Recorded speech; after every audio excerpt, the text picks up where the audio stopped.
करीब अपनी बात की, सबका अलग स्वर, सबका मूल स्वर था, अलग स्वर था, मूल स्वर था और मौलिक था।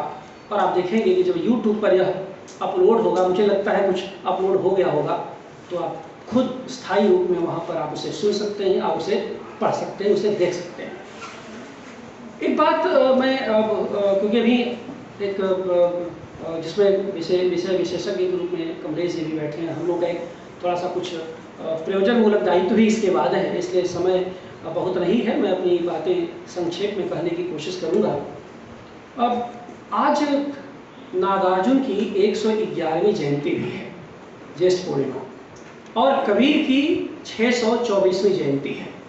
यह अकारण नहीं है कि नागार्जुन को आधुनिक कबीर कहा जाता है और उनके व्यंग्य और विनोद के दायरे में इसका कई बार भाष्य भी प्रस्तुत किया गया है।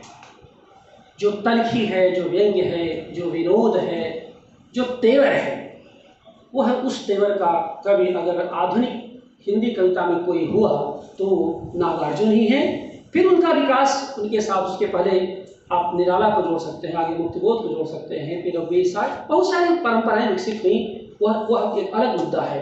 लेकिन कबीर की पूरी तेजस्विता और प्रखरता नागार्जुन में दिखाई देती है, प्रगतिशील प्रगतिवादी कवि में। और यह हमारे लिए बहुत ही सौभाग्य और गौरव का विषय है कि ये दोनों की आज जयंती है।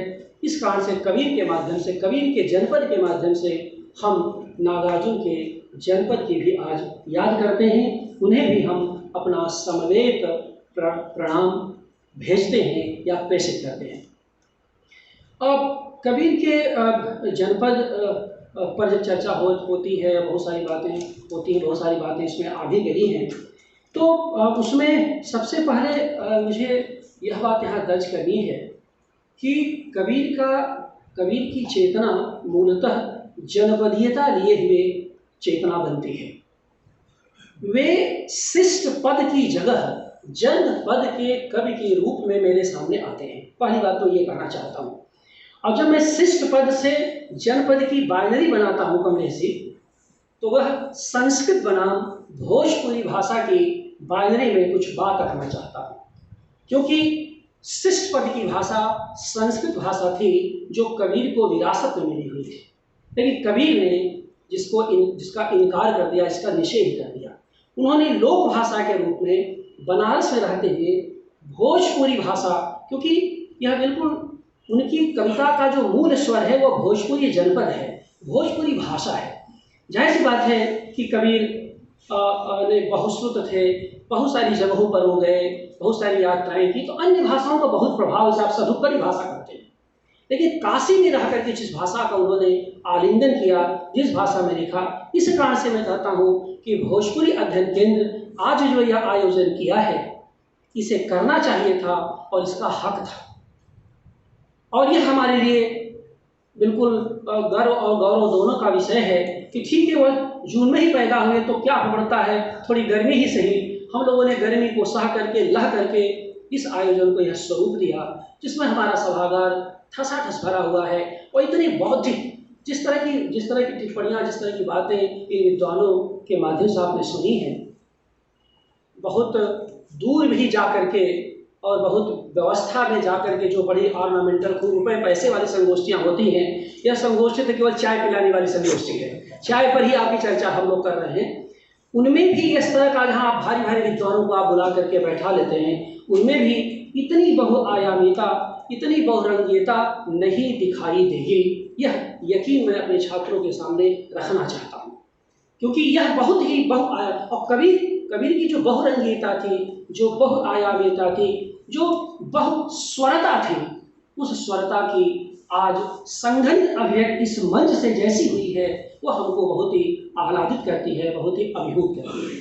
तो इस तरह से मैंने कहा कि संस्कृत के बना, संस्कृत के समानांतर भोजपुरी लोक भाषा को और उस लोक संवेदना को जो भोजपुरी भाषी यानी जनपदीय चेतना जहाँ से बनती थी, उसका वह एक तरह के मुखर स्वर के रूप में हमारे सामने वे आते हैं। और आप सब जानते हैं कि जो भक्ति आंदोलन की जो स्थिति थी, भक्ति आंदोलन का जो मूल स्वर था, वह यही लोक भाषाओं में अभिव्यक्ति का स्वर था। और उन लोक भाषाओं में अव्यक्त का स्वर पहली बार मुखर रूप से कबीर और रविदास के यहाँ दिखाई देता है। जैसे बार कबीर की जयंती हम उन पर ही चर्चा करने की कोशिश करेंगे। इस क्रम में लेकिन हम केवल जनपदीयता के स्वर से ही उनका स्वर मिलाकर कहेंगे तो बात गड़बड़ हो जाएगी। इस क्रम में मैं ये जोड़ना चाहता हूं कि कबीर संभव जनपद के कवि थे, यानी कबीर को जो वास्तविक जनपद मिला हुआ था, जो उस समय की जड़ताएं थी, स्थित प्रज्ञता थी, जो गतिहीनता थी, उस समय के जनपद में ये सब सारी चीजें मौजूद थी।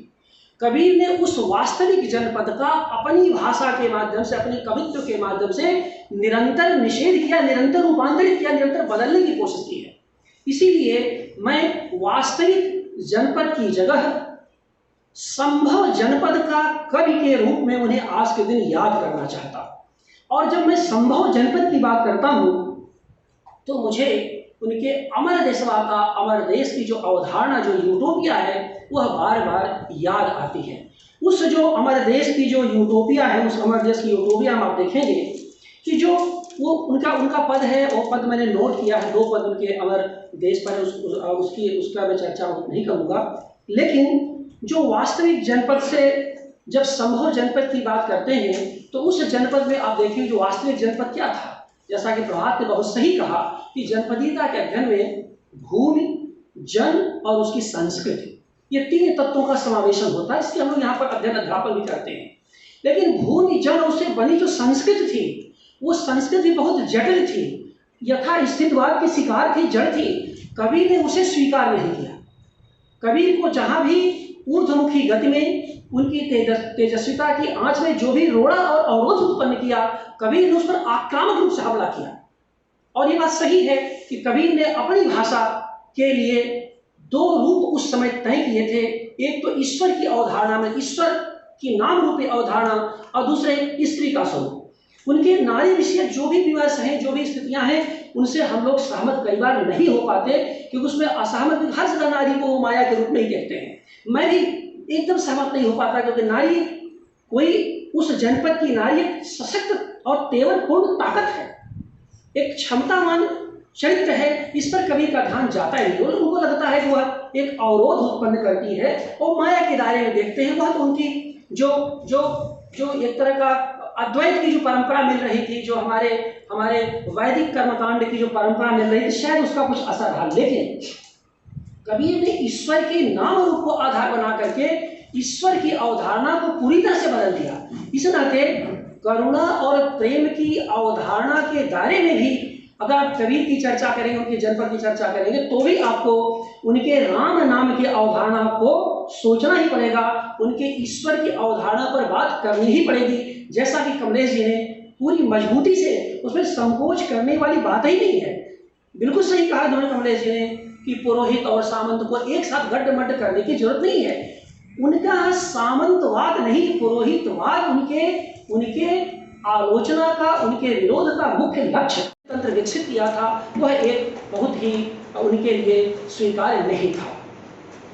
आप देखेंगे कि जिस अमर देश की अवधारणा की बात करते हैं, उसमें देखिए शब्दसार की बातों करते हैं, आत्म खबर की बात करते हैं और संत समागम की बात करते हैं।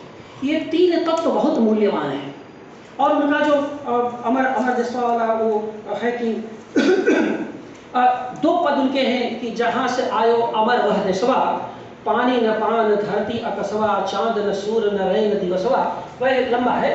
जोग न जगम मुनि दुर्वेशवा, आदि न अंत न काल कलेसवा, दास कबीर ले आए संदेशवा, सार शब्द गही चलो वही देशवा। तो यहाँ मैं सार, जो मैं पद संक्षिप्त रूप से पढ़ा आपको छोड़ करके, उसमें जो सार शब्द को मैं पढ़ना चाहता था कि सार शब्द गही चलो वही देशवा, यानी जनपद को, वास्तविक जनपद जो उनको मिला हुआ था, उसको, जिसमें संभव जनपद की जब बात कर रहा हूं, तो वह सार सनेश के लिए एक दूसरे जनपद की बात करते हैं जो उनकी आकांक्षा का है। यानी एक स्थित का जनपद है, दूसरी उनकी आकांक्षा का जनपद है। उनकी आकांक्षा के जनपद में ही कबीर के मूल स्वर को खोजा जाना चाहिए, या वहां खोजने पर ही कबीर आपको वास्तविक रूप से दिखाई देंगे। इसी तरह से उनका यह है कि अमरपुर ले चल हो सजना, एक उनका और पद, अमरपुर ले चल हो सजना, उसमें कि ठोकर लगी गुरु ज्ञान शब्द की, उधर गए झपना, संत समाज सभा जह बैठी, वही पुरुष अपना। तो संत समाज सभा जह बैठी, तो ये जो संत समाज की बात वो करते हैं, शब्दसार की बात करते हैं और आत्म खबर। इसी तरह इस पद का एक संकेत मैंने किया, यह उनके जनपदीय चेतना का, जनपदीय चेतना भोजपुरी के पारंपरिक अर्थों में नहीं जनपद के, बल्कि जनपद के बृहत्तर अर्थों में, यानी कवि के एक ऐसे जनपद के अर्थ में जो उसका मूल स्वर हुआ करता है, जहाँ पर वो सांस्कृतिक रूप से ऑपरेट करता है, जहाँ से सांस्कृतिक रूप से वह आवाजाही करता है, उसमें जो आत्म खबर है, जो आत्मज्ञान है और संत समागम है, यह बहुत ही महत्वपूर्ण है। और संत समागम पर उनका बहुत जो इस कारण से है कि यही से उनका जो जनपद होता है वह जागृत होता है, जीवंत होता है और ज्योतित होता है। तो कबीर जागृत, जीवंत और ज्योतित जनपद के कवि हैं, और तीनों को मिला दीजिए तो कबीर मूलतः, कबीर का जनपद एक संवादी जनपद है, एक संवादी जनपद है। कबीर यहाँ संवाद बहुत जरूरी है। जब मंच से संवाद होते हैं, हम छात्रों शिक्षकों के भी संवाद होते हैं, आप घाट वाट से लेकर के पुलिया पर बैठ करके बात करते हैं, तो मुझे बार बार वो बुद्ध की परंपरा, कबीर की परंपरा और नागार्जुन की परंपरा याद आती है। इसलिए इस संवादी स्वर में जो अवरोधक तत्व हैं, अगर कभी आपको हंसी मजाक करें तो उसे विचलित मत होइए, क्योंकि यह संवाद बहुलता आपकी सांस्कृतिक पूंजी है। जिस दिन इसको छोड़ देंगे उस दिन आप अर्थहीन हो जाएंगे, और जब तक पकड़े रहेंगे तभी समष्टिगत चित्त के साथ आपका चित्त मिला रहेगा। इसलिए संवादी स्वर का होना समष्टिगत चित्त के में शामिल होना है। और ये जो समष्टिगत चित्त की जो अवधारणा है, यही तो द्विवेदी जी ने कबीर से पाया है। और कहाँ से पाया? जब द्विवेदी जी समष्टिगत चित्त की बात करते हैं तो द्विवेदी जी के आलोचना का जो चित्त है वह कबीर के ही चित्त से बनता है, उससे अलग हट करके नहीं बन सकता। तो इसी कारण से मैं कहना चाहता हूँ कि अब तक जो उपलब्ध जनपद की चर्चा हम लोग करते हैं, उनके समय में तो कबीर का जनपद उपलब्ध जनपद नहीं बल्कि अर्जित जनपद है। और यह बहुत बड़ी बात होती है, क्योंकि कवि ही है जो अपने उपलब्ध जनपद को अतिक्रमित करके अर्जित जनपद से जुड़ जाता है। क्योंकि तभी तो कहा गया है कि अपारे काव्य संसारे कबीरे वह प्रजापति, यथास्मय रोचते विश्वम तथेकम परिवर्तते। जैसा संसार उसे दिखना चाहिए वैसा वो बदल देता है, वो प्रक्षेपित कर देता है। कबीर को जैसा जनपद चाहिए था वैसा जनपद अपनी कविता में उन्होंने तलाशा है। और बहुत जरूरी बात कमलेश वर्मा जी ने, जो आज के मुख्य वक्ता रहे, उन्होंने बात रखी, बहुत जरूरी बात रखी कि भाई कबीर के टेक्स्ट को, कबीर के पाठ में जो कुछ अंतर्निहित है उसका भाष्य कीजिए। आप अपना भाष्य उसी हद तक कीजिए जिस तक कबीर स्वीकार कर सके। ऐसा न हो कि आपने कुछ सोचा और उसमें प्रक्षिप्त कर दिया। तो जो कबीर का पाठ है, जाहिर सी बात है कि पिछले 600 वर्षों से लगातार होता रहा है, आगे भी होता रहेगा। कबीर हमारे लिए एक शाश्वत गुरु है।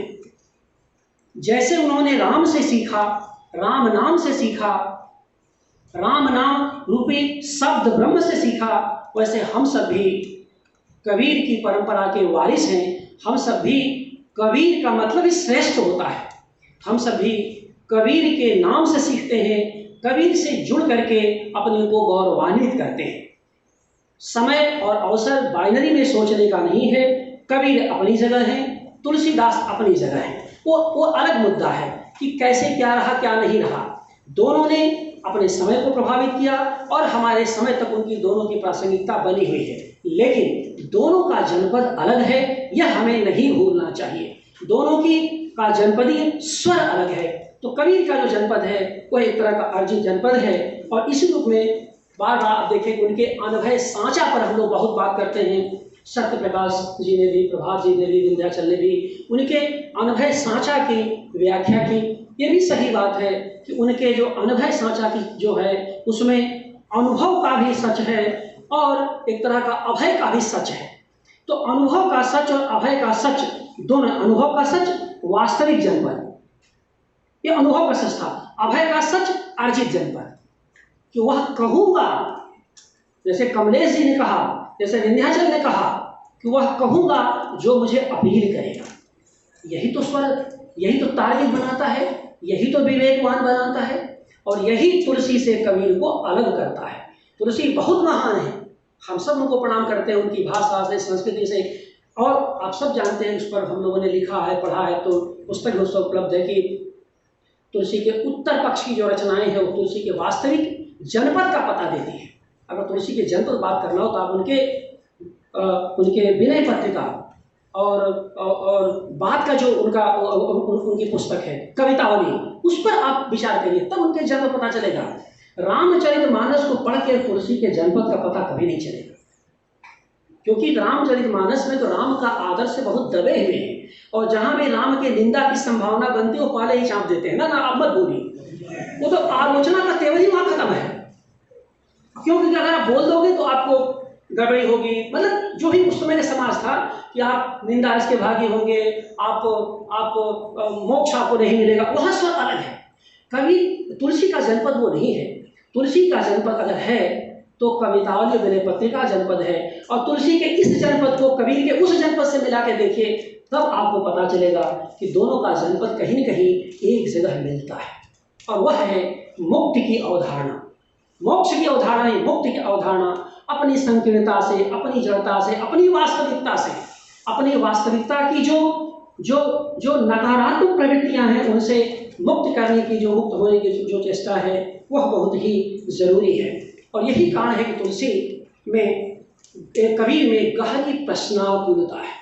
कबीर बहुत बेचैन है। कबीर का पूरा के पूरा साहित्य पढ़िए तो कबीर कहीं से कवि दिखाई नहीं देते। एक सतत जागृत और आलोचकीय प्रतिभा संपन्न रचनाकार है। उनकी हर कविता में उनका आलोचक सक्रिय है, क्योंकि बहुत ही जागृत, बहुत विवेकी, बहुत संकल्प धर्मा है। और वही संकल्प धर्मा पुरुष कबीर का जो मुक्तिबोध को बेचैन करता है, जो मुक्तिबोध को बेचैन करता है। और आज 2022 में यहाँ बैठे हुए कहीं गोविंदर पटेल को बेचैन करता है, जो एमए के छात्र हैं। मैं इनका नाम इसलिए ले रहा हूँ कि प्रतिभा किसी उम्र का, किसी कक्षा का, किसी सर्विस की, किसी सेवा की मुखापेक्षी नहीं होती। आप भी लिखिए तो आपका भी नाम लूंगा, लेकिन अभी तक तो एमए के छात्र में अकेले ये हैं जिनको देश में कवि के रूप में मान्यता मिल चुकी है। तो कहने का आशय यह है कि वही जो बेचैनी है, वही जो कह सकते हैं कि ये एक तरह का ताप है, वह वही से बुद्ध की परंपरा से चल के कबीर से होते हुए हमारी 2022 तक की नौजवान पीढ़ी तक आ रही है। और उस पीढ़ी को जो आकार देने वाले, उसको गढ़ने वाले यह जो मंच पर बैठे हुए लोग हैं, इनमें भी वह स्वर टूटता हुआ दिखाई देता है, या उसी स्वर के दायरे में अपना विस्तार और विकास करते हैं। ये कुछ बातें थी जो कि कबीर के जनपद के बारे में कहनी थी। मुझे सचमुच में बहुत अच्छा लगा, क्योंकि बहुत हिचक थी। ट्रेन से मैं दिल्ली एक निजी यात्रा पर जा रहा था और लगातार बेचैन था कि कार्यक्रम करें न करें, लेकिन जब इलाहाबाद पहुंचा तो मुझे लगा कि नहीं, अब कार्यक्रम होना चाहिए, क्योंकि गर्मी को लेकर के लगता था छात्र बैठेंगे, हमारे शिक्षक बैठेंगे, वक्ता आएंगे, कैसे उसको मैंने। लेकिन आज कुछ फिर वही बात रही, हम लोग उसी संस्कार पर, ईश्वर का तत्व तो आ ही जाता है, कुछ ईश्वर की कृपा थी। और काशी में है तो विश्वनाथ की कृपा तो मानेंगे, माँ गंगा कृपा, विश्वनाथ कृपा, कम से कम मौसम थोड़ा सा अच्छा हो गया, हवा से थोड़ी सी राहत मिली है। आप सब आए हैं केंद्र की ओर से, सबको छोटों को, मैं करीब यहाँ सभी मुझसे छोटे हैं, तो सभी के प्रति स्नेहपूर्ण अभिवादन प्रेषित करता हूँ। मंच पर बहुत ही शानदार वक्ता थे, और सत्य प्रकाश को मैंने 2 दिन पहले रास्ते में रोक करके कहा कि सुनो, तुम वार्डनशिप करना, कल को कुलपति वाला भी करना, राज्यपाल ही करना, जो तुम्हारा मूल काम है उसे मत छोड़ना। और मैंने तुम्हें सुना नहीं, इसलिए तुम आओ। मैं चाहता हूं कि यह एक अच्छा मंच है, अच्छा अवसर है। सत्यप्रकाश तुमने जितने शानदार तरीके से बोला, क्योंकि इन सबको तो मैं सुना हूँ आपको बड़ी बात, तो मुझे बहुत अभिभूत करता है और बड़ी संभावनाएं आप में हैं। बस चुनाव आपका है, दिशा आपको तय करनी है, किस मार्ग का पर चुनना है। वो कबीर का मार्ग चुनेंगे या फिर वो विचरण का मार्ग चुनेंगे। लेकिन बहुत शानदार रहा, आप सब आए, आप सबका एक बार पुनः अभिवादन, बहुत बहुत धन्यवाद।